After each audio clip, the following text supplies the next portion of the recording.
Hi, this is the HAFURY GT20 and I'll show you the face unlock test on this device.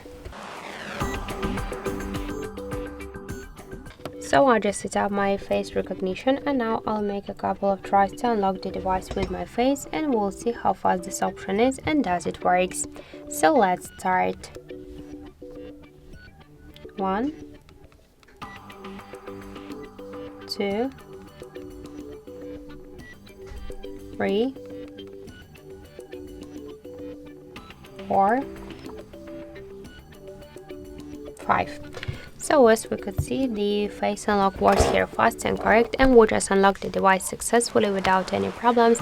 I just suggest you to try this unlock method, but don't forget that the face unlock is less secure than the passcode or pin code unlock methods. That's it, thank you for watching, and if you like this video, leave thumbs up and subscribe.